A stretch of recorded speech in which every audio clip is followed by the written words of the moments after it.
ہم نے ہر وہ پوائنٹ اس طریقے سے نہیں اٹھایا مگر ساتھ ساتھ اٹھایا بھی سے جو ہم نے سمجھا ضروری ہے. مثلاً جہاں تک یونیلیٹرل ایکشن جو انٹرنیشنل لا کو وائلیٹ کرتا ہے, United nations security council resolutions کو وائلیٹ کرتا ہے, اس کا ہم نے مذمت کیا. وہاں ہم نے اپنا اسٹیٹمنٹ میں پوائنٹ آؤٹ کیا کہ یہ تو یونیلیٹرلی بھی جو یونیلیٹرل ایکشن تھا ایک طرف بائی لیٹرل اگریمنٹس کا خلاف ورزی ہے, انٹرنیشنل لا کا خلاف ورزی ہے, اور ایس سی او کے آبجیکٹیوز کے خلاف ہے. جہاں تک دہشت گردی ہے, ہم نے وہ میتھ جو مسلسل خاص طور پہ بھارت میں بی جے پی کا کوشش رہا ہے یا آر ایس ایس کا کوشش رہا ہے کہ دنیا بھر کے سارے مسلمان کو دہشت گرد قرار دے. اگر وہ مسلمان بھارت میں رہتے ہیں تو ان کو بھی دہشت گرد قرار دیتے ہیں, اور کوئی پاکستانی نظر آتا ہے تو ان کو بھی وہ دہشت. تو جتنا وہ اس قسم کے الزامات لگانے کی کوشش کرے اتنا ہی کافی ہوتا ہے ان کو اس ٹاپک پہ اس لحاظ سے جواب دینے کا. میں تو حیران ہوا, اس لیے آپ سب کو پتہ ہے کہ پاکستان پیپلز پارٹی کہ ہم تو پروونشل لیول پہ بھی اور نیشنل لیول پہ بھی ہمارا جو ہندو پاکستانی کینڈیڈیٹ ہے وہ جنرل الیکشنز میں پاکستان پیپلز پارٹی کے ٹکٹ پہ لڑ کے صوبائی ممبرز بھی بنتے ہیں, صوبائی وزیر بنتے ہیں, نیشنل اسمبلی کے لیے بھی لڑتے ہیں, تو وہاں بھی منسٹر آف اسٹیٹ بن جاتا ہے. میں حیران ہوا, مجھے پتہ چلا کہ پورا بی جے پی, پورا بھارت جو دنیا بھر کا سب سے بڑا مسلمانوں کا اقلیت کا پاپولیشن ہے, اور بی جے پی کی طرف سے نہ ان کا اپر ہاؤس میں اور نہ ان کا لوور ہاؤس میں ایک مسلمان ہے. تو میں یہ چیز دیکھ کے حیران بھی ہوا, خوش ہوا کہ مجھے یہ موقع ملا کہ میرے بھارت کا میڈیا سے بھی گفتگو کریں. اس لیے اگر ہم جو بھی آپ کا خیال ہوگا آر ایس ایس کے بارے میں, ہندوتوا کے بارے میں, بی جے پی کے بارے میں, آپ نے اپنا کمیونیکیشن بھارت کے عوام کے ساتھ رکھنا ہے.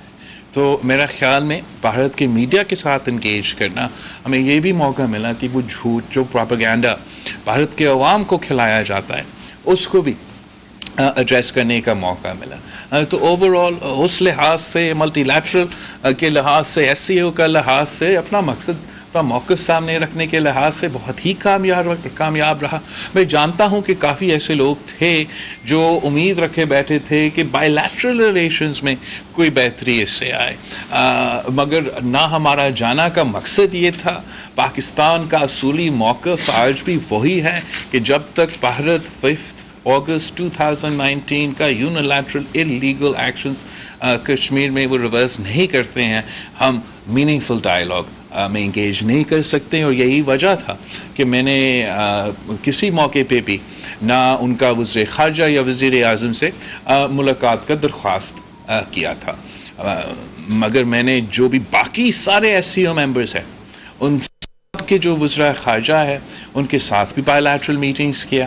اور آج میں آپ کے پاس ہوں, یہ پریس کانفرنس کر رہا ہوں, اسلام آباد کی طرف جا رہا ہوں جہاں افغانستان کا انٹرم وزیر خارجہ, چین کا وزیر خارجہ انشاءاللہ تعالی موجود ہوں گے. ہمارا بائی لیٹرل میٹنگز ہوں گے اور ہمارا ٹرائی لیٹرل میٹنگز ہوں گے. تو آپ کا بہت شکریہ. میں آپ کو یہ میٹنگ فارن افیئرس اور وزیر خارجہ کے وزٹ کے بارے میں ہے, تو اس پہ جو میں جن سے سوال پوچھوں وہی پوچھیے گا. ریفرنس صاحب ڈی ڈبلیو سے تعلق ہے. سر میرا سوال صرف یہ ہے کہ آپ کا ایک آپ 2016 کے بعد کسی فارن منسٹر کا یہ دورہ ہے بھارت کا, جب آپ کا ایک سافٹ امیج وہاں پر بنا, یہ چیز آئی, بھارت کی طرف ایک ہوسٹائل رویہ رہا ہے, ماضی میں بھی رہا ہے, اس مرتبہ اس طرح دیکھنے میں نہیں آیا. کیا میسج آپ دے کر آئے ہیں اور کیا میسج آپ لے کر آئے ہیں؟ جہاں تک کیا میسج دینا تھا ہم نے بھارت کے عوام کے لیے, یہ نہ صرف ان کے عوام کے لیے لیکن ہمارے عوام کے لیے بھی یہ میسج ہے کہ خاص طور پہ جو نیا نسل ہے, جو نیا جنریشن ہے, ہم چاہتے ہیں کہ we should not be held hostage by history. اور یہ میرا ایمان ہے, یہ میرا بلیف ہے کہ امن یا peace is our destiny for the people of the subcontinent, for the people of Pakistan and for the people of India. And of course آج نہیں تو کل ایک دن ضرور آئے گا جب ہم وہ ڈیسٹنی حاصل کریں گے. جہاں تک ہمارا اصولی موقف ہے خاص طور پہ کشمیر کے حوالے سے، میرا خیال میں نے فورسفلی بھارت کے سرزمین پہ ان کے میڈیا کے تھرو کشمیر کوز کا ایڈوکیسی کیا.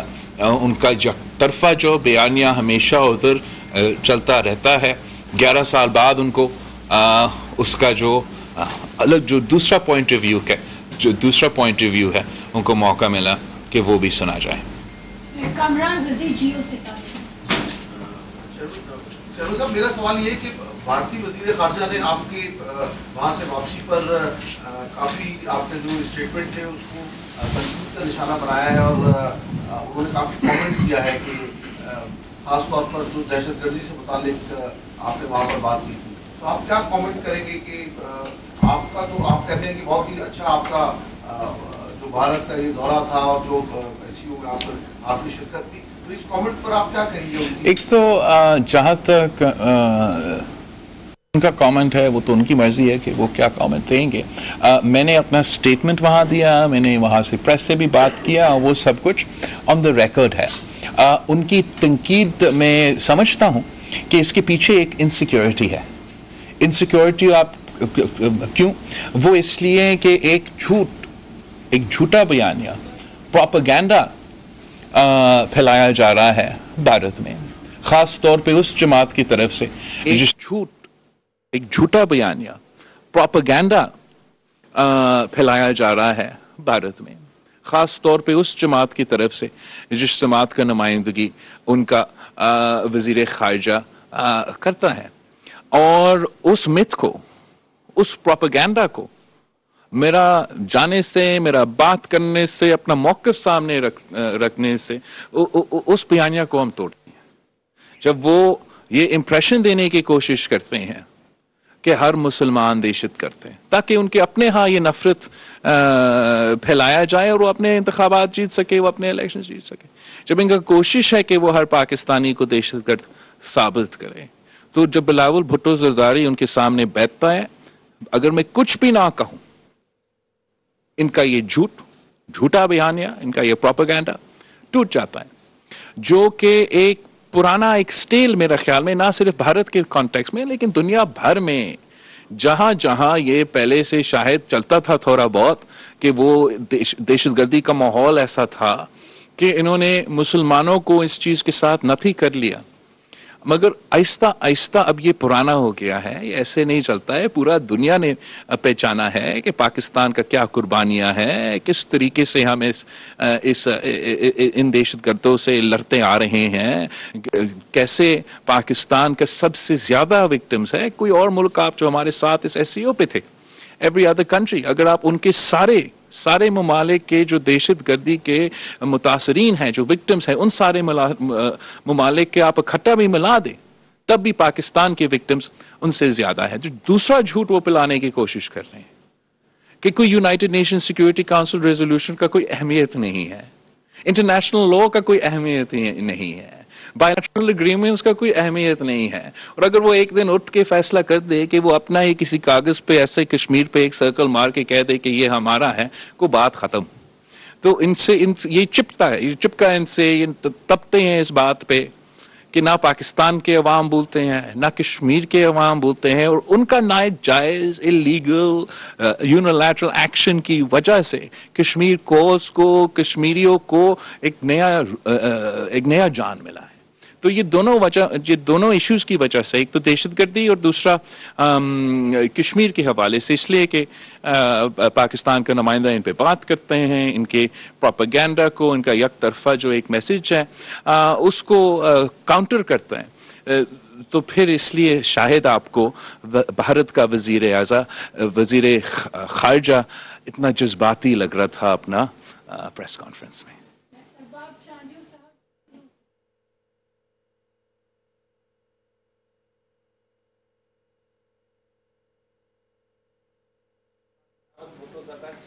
آپ دنیا کے مختلف ملکوں میں گئے ہیں لیکن کسی بھی ملک نے آپ کے سر کی قیمت نہیں رکھی اور ہندوستان نے آپ کے سر کی قیمت رکھی ہوئی ہے. تو وہاں پر